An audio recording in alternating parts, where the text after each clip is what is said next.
Imran Faridi series का part 24 और बहुत ही बेस्ट नावल है भाई ये। अगर आप पूरी इसकी प्लेलिस्ट देखेंगे, लिंक्स में मैंने दी हुई है। हेडिंग है दाव पेच। दरवाजे पर दस्तक देने से पहले कैरी ने कफल के सुराग से कमरे के अंदर झाँका। हालांकि गैर मौजूद हरकत थी, मगर वो क्या करती, इमरान ने उसे कुछ इसी तरह पागल बनाकर रख दिया था। वो इमरान की एक एक बात पर नज़र रखती है, ताकि जब भी मौका मिलता है इसके कमरे में झाँकने से भी बाज नहीं आता। कमरे में झाँककर उसने हैरत अंगेज अंदाज में पलकें झपकाईं, क्योंकि इमरान सर के बल फर्श पे खड़ा था। चंद लम्हे खामोश रहकर इसने दरवाजे पर दस्तक दी। इमरान का मामूल था कि सुबह को मुख्तलिफ़ किस्म की वर्जिश किया करता था। कि सर के बल भी खड़ा होना एक किस्म की वर्जिश ही थी। इमरान ने दरवाज़ा खोलकर उसे खास लखनवी अंदाज में फर्शी सलाम की और एक तरफ हटकर उसे बनाने का रास्ता देते हुए पूछने लगा कि झींगे कैसे तले जाते हैं। मैं नहीं जानती, कैली ने कहा कि अभी तलने का इत्फाक नहीं हुआ, मगर बल्कि मैंने तो आज तक अपने हाथ से चाय भी नहीं बनाई। मुझे चाय बनाना आती है, मैं यकीन नहीं कर सकती। कैली संजीदगी से सर हिला कर बोली, मेरी बेहतरी हैरत अंगेज सलाहियतों पर लोगों को यकीन नहीं आता, कोई नई बात नहीं है, मगर तो कोई भी यकीन नहीं कर सकता। मैंने चाय के सिलसिले में एक बिल्कुल ही नया तरीका ईजाद किया, जिससे तंदुरुस्ती भी शानदार रहती है। कौन सा तरीका? बत्ती, चपाती, चक्कर, पटकी और ऊपर से एक जग गर्म पानी का पी लिया और फिर एक बोतल दूध चढ़ाकर 3-4 कलाबाजियाँ खाई। चाय मैदे में तैयार है, ना चायदानी का झगड़ा, ना प्यालों की उलझन। ये तरीका इस सफ़र में काफ़ी करामत साबित होगा। तुम्हारी सेहत इसलिए अच्छी है कि तुम गेहूँ के खेतों में चढ़ते रहते हो। कैली ने कहा। हाँ, इमरान ने संजीदगी से सर हिलाकर कहा। एक बार तो इस सिलसिले में बड़ा शानदार लतीफ़ा हुआ। मैं और एक गधा शाना बशाना गेहूँ का खेत चढ़ रहे थे। इस वक्त से गधे का मालिक और मेरा मुलाजिम हम दोनों को तलाश करते हुए एक साथ वहाँ पहुँचे। फिर इनसे एक ज़बरदस्त भूल हुई। गधे का मालिक मुझे हाँक कर ले गया और मेरा नौकर गधे को। लिहाजा रात भर गधा मेरे बिस्तर पर सोता रहा और मैं तान कर बना रहा। दूसरी सुबह इन दोनों को अपनी गलती का एहसास हुआ और हमारे असल ठिकाने पर ले गए। के लिए सही थी। तो उस वक्त इक्वेटर के शहर रो पम्पिया के एक होटल एफी चैम्पारो में मुकीम थे और इन्हें यहाँ से शुमाल मशरक़ की तरफ सफ़र करना था। सफ़र करने वालों की तादाद 12 थी। इनमें इमरान, सफदर, ओपरान, हंटन, गिरामवाला और केली काबरे जिगर थे। बाकी 6 आदमियों का ताल्लुक ओपरान के महकमे से था और कहीं बाहर से नहीं आए थे। अब यहाँ से पैदल या घोड़ों पर सफ़र की तजवीज़ थी। रास्ता दुश्वार गुजार था, इसलिए सिर्फ घोड़े ही काम आ सकते थे। इन रास्तों में ना तो हेलीकॉप्टर काम आते और ना मोटर बार बर्दारी का काम भी घोड़ों से ही लेना था। केली ने ख्याल जारी किया कि सफ़र के लिए इमरान का वजूद बेहद ज़रूरी था, क्योंकि उसकी नज़रों में किसी चीज़ की कोई अहमियत नहीं थी। वो तो इस वक्त भी चकता हुआ देखता गया था जब रेड इंडियनों ने इन पर हमला किया था। उसने उसे उस वक्त भी हंसते देखा था जब वो और सफदर रेड इंडियनों की बस्ती में कूदे थे। बड़ा ख़तरनाक काम था। खुद अमरीकन पीछे हट गए थे। अपना ज़्यादातर वक्त इमरान के साथ ही गुजारने की कोशिश करती है और सफदर धीरे दिन में कहता, रोगी तुम्हें एक दिन सर पर हाथ रखकर रोगी। तुम समझती हो कि शायद वो तुम्हें अपनी तरफ मुतवज्जो करने के लिए इस किस्म की हरकतें करता है। तुम्हारी भूल है। भूल लड़की हो तो अपने बाप के सामने भी इसी किस्म की हरकतें करता है। आज भी के लिए सुबह उठकर इमरान के कमरे में चली आई थी और इसका इरादा था कि नई नाश्ता कर लेगी। कुछ देर बाद सफदर भी आ गया और इसने इन्हें एक नई इतला दी। हेडक्वार्टर से इतला ये इसने कहा कि नीली कमीज़ वाला हवालात में मर गया। इसकी लाश अपनी जिसामत से तकरीबन 8 गुना बढ़ गई है। डॉक्टर का ख्याल है कि मौत किसी किस्म के जहर से वाक़ई हुई है। इसके पास जहर कहाँ से आया इसी ख्याल से कि खुदकुशी न कर ले, इसकी अच्छी तरह तलाशी ली गई थी। के लेने का किसी दूसरे ने इस पर जहर आजमाया होगा। सफदर बोला, कुरान के महकमे में लातादाद मार्शल होंगे, एक तो इत्फाक़ ज़ाहिर हो गया था। मैं कहता हूँ कि जब तक इन लोगों को गिरफ्त में नहीं लिया जाता, हम लाख बरस तक भी ज़ीरो लैंड का पता न लगा सकेंगे। किले ने इमरान की तरफ देखा, जो साधुओं के से अंदाज में आंखें बंद किए बैठे थे।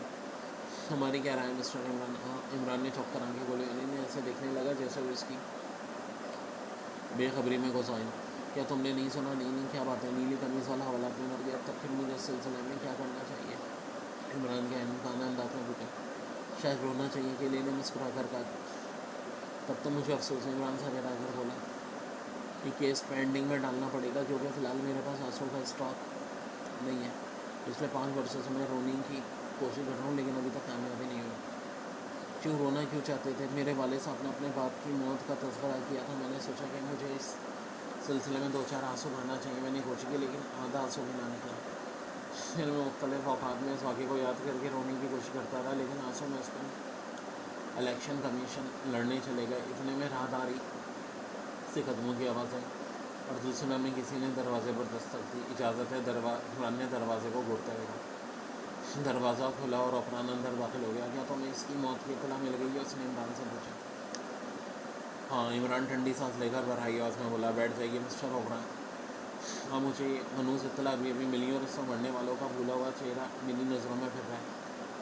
ओफो के अभी इसके मरने के दिन थे। अरे वो नीली कमीज़ में कितना शानदार लगता था, इसके मुस्कुराने के अंदाज में कितनी दिलकशी थी।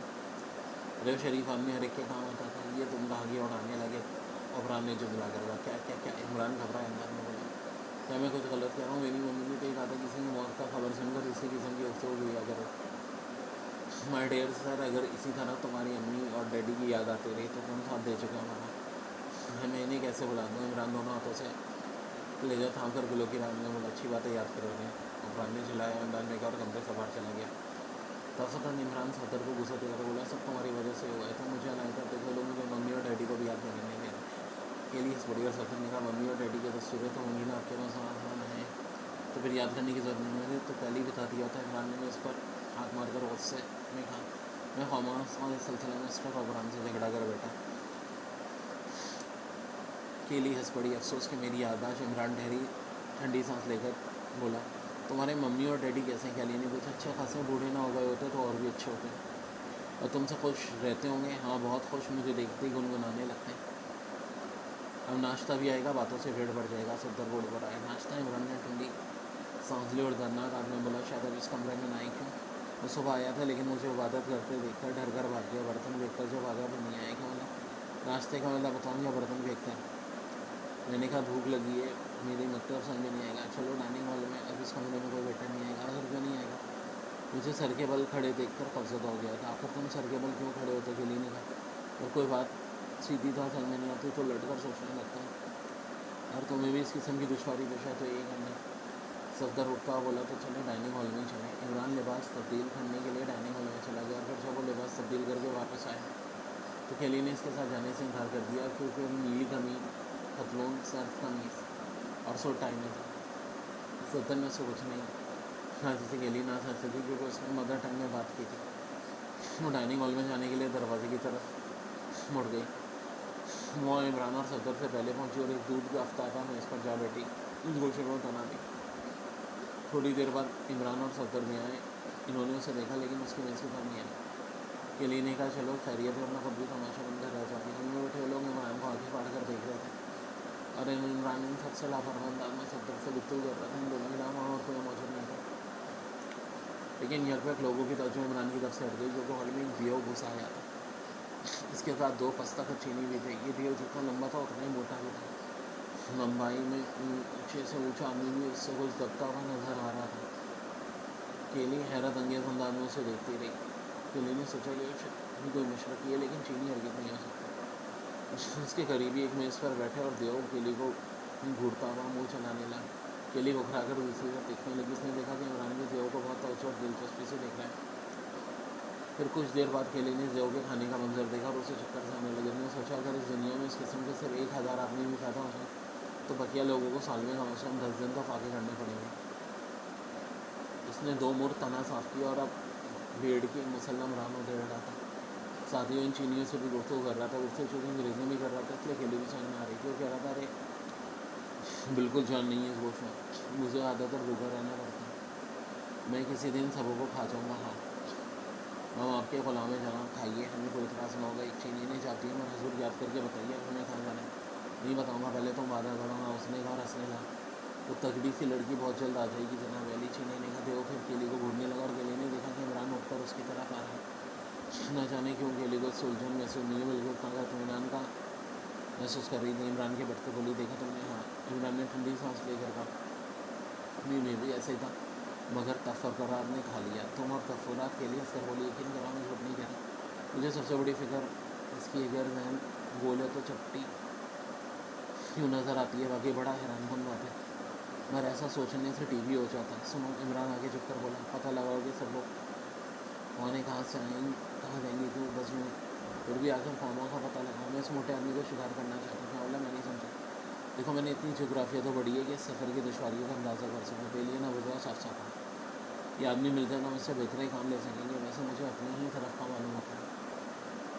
तो फिर इससे गुफ्तगू करूँ नहीं, मैंने इन चीनियों को पिछली शाम को भी देखा, ये लोग मुझे अच्छे नहीं मालूम होते, पता नहीं लोगों में स्मूटेगी कैसे। तो मैं खामा एक तलाश शुरू हो गया, आखिर तुम इससे क्या काम लोगे, अगर हमारी पार्टी में किसी हर मतलब आदमी की गुंजाइश कैसे निकलेगी, मैं निकाल लूँगा, तुम इसकी बात बना देना।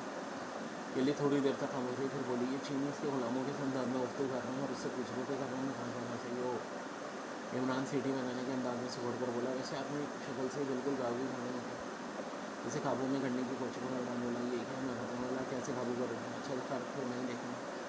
मैं कहता हूँ खामोखा वक्त क्यों बर्बाद कर रहे हो, तुम देखना कितना कारनामा साबित होगा, मुझे कहीं पैदल चलना पड़ा तो इसके कंधे पर सवार होकर चलूँगा। केले फिर देव की तरफ देखने लगी, जो इतना कुछ खाने के बाद भी ऐसा मुँह बना रहा था जैसे अभी तक पेट भरा ना हो। पार्ट 24 है।